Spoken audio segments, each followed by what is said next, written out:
जगातलं पहिलं Marathi OTT platform मग मराठीचा, मग प्लॅनेट मराठीचा।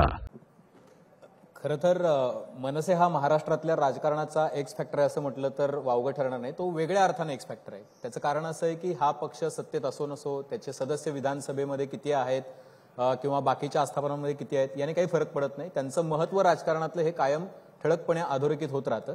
पण या राजकीय प्रश्नांकडे येण्याआधी मला नांदगावकर साहेबांना खरं तर विचारायचं आहे की राजकीय निष्ठा इतक्या लवचिक झालेल्या आहेत आणि इतक्या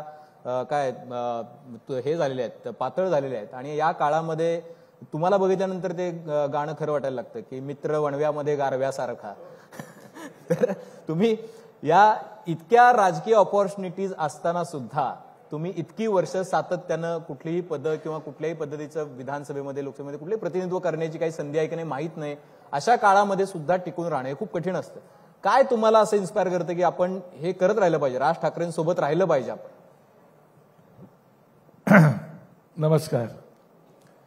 खरं पाहता ही गोष्ट खरी आहे की राजकारणामध्ये संधी खूप येत असतात आणि असं म्हणतात की संधी साधण्यासाठीच असते आणि आता ती लोक साधतात सुद्धा। परंतु मी राज ठाकरेंनी काही मला पक्ष काढल्यानंतर निमंत्रण दिलं नव्हतं।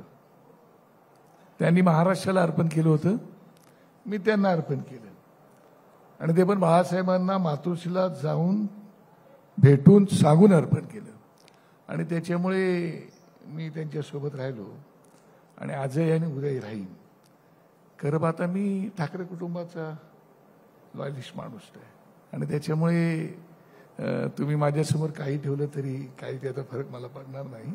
तशी खूप आमिषा आली वरती माझ्या प्रामाणिक भावना ह्या त्या कुटुंबासोबत आहेत, राज ठाकरेंसोबत आहेत आणि महाराष्ट्राच्या जनतेसोबत आहे, त्यांच्या संमिश्रांसोबत आहे। त्याच्यामुळे आम्हाला जी कल्पना आहे किंवा आम्हाला जी माहिती आहे त्यानुसार तुम्हाला मधल्या 10 वर्षामध्ये 2-3 वेळा तरी अशा पद्धतीच्या ऑफर होत्या की तुम्ही आमच्यासोबत आहे। तुम्हाला एका क्षणासाठी सुद्धा नाही वाटलं की आपण विचार केला पाहिजे?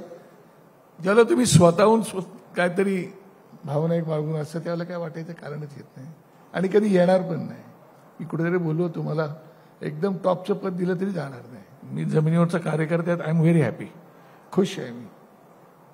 ते काय उद्धव ठाकरेंना किंवा शरद पवारांना तुमच्याकडे बघितल्यानंतर वाटत असेल अरे आपल्याकडे असे काय नेते नव्हते, आपले नेते असे पटकन एका आमिषापोटी निघून गेले। पण ते आता खूप वरिष्ठ नेते आहेत, त्याच्यामुळे त्यांच्याविषयी भाष्य करणं मला काही उचित वाटलं नाही।